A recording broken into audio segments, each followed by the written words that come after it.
విశ్వ విజేతగా team India 2026 T20 world cup Bharat కైవసం. ఫైనల్లో న్యూజిలాండ్ పై గ్రాండ్ విక్టరీ.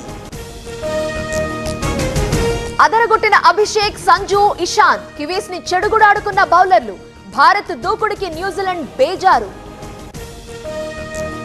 కొత్త చరిత్ర సృష్టించిన టీమిండియా ఫస్ట్ టైం ఛాంపియన్స్ గా ఆతిథ్య జట్టు. 3 సార్లు T20 వరల్డ్ కప్స్ గెలిచిన Bharat. Player of the series గా Sanju Samson, player of the match గా బూమ్రా. సచిన్ గైడెన్స్ ఉపయోగపడిందన్న సంజు. దేశవ్యాప్తంగా అంబరాన్నంటిన సంబరాలు. రోడ్లపైకొచ్చి వేడుకలు చేసుకున్న ఫ్యాన్స్. టీమిండియాకి వెల్లువెత్తిన అభినందనలు. ఫైనల్లో అద్భుతంగా ఆడారు. దేశం గర్వపడేలా చేశారు. టీమిండియాపై రాష్ట్రపతి, ప్రధాని ప్రశంసలు. Crescent Tax Filing, simplifying complex taxes so you can file with confidence. Contact us at 9162414499. ఇవాళ నంద్యాల జిల్లాకి చంద్రబాబు. రైతులకు కొత్త పట్టాదార్ పాస్ పుస్తకాలు. గ్రామ సభల్లో పాల్గొనున్న సీఎం. ఈరోజు కూకట్పల్లిలో రేవంత్ టూర్. ఆధునీకరించిన చెరువుని ప్రారంభించనున్న సీఎం.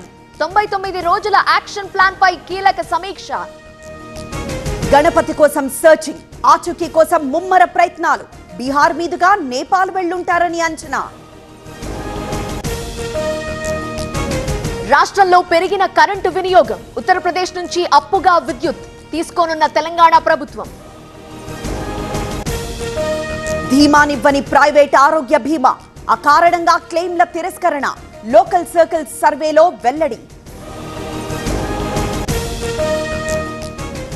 బైక్ ను ఢీకొన్న కారు. ఒకరికి తీవ్ర గాయాలు. హైదరాబాద్ మైలాదేవుపల్లి సమీపంలో ఘటన. దయనీయంగా టమోటా పరిస్థితి. గిట్టుబాటు ధర లేక రైతుల ఆందోళన. పొలంలోనే వదిలేస్తున్న వైనం. జేడీయూలో చేరిన నితీష్ కుమారుడు. ప్రత్యక్ష రాజకీయాల్లోకి నిశాంత్. డిప్యూటీ సీఎం పదవి ఇచ్చే అవకాశం. కోల్కతాకి చీఫ్ ఎలక్షన్ కమిషనర్ టీం. 3 రోజుల పర్యటనకు వచ్చిన సీఈసీ. నల్ల జెండాలతో స్థానికుల నిరసన. తెలంగాణ ఈగల్ టీం భారీ ఆపరేషన్. ఆగ్రాలో డ్రగ్ ముఠా అరెస్ట్. హైదరాబాద్ కేంద్రంగా ముడి సరుకు రవాణా. త్రిషను ఇంట్లో ఉంచితేనే మంచిది. విజయ్ కి యాక్టర్ పార్థిబన్ సూచన. నటి కౌంటర్ తో సారీ చెప్పిన నటుడు. కూటమిలో విభేదాలు. పుదుచ్చేరిలోనూ కొలికిరాని సీట్ల పంచాయతీ. కాంగ్రెస్ తీరుపై డీఎంకే అసహనం.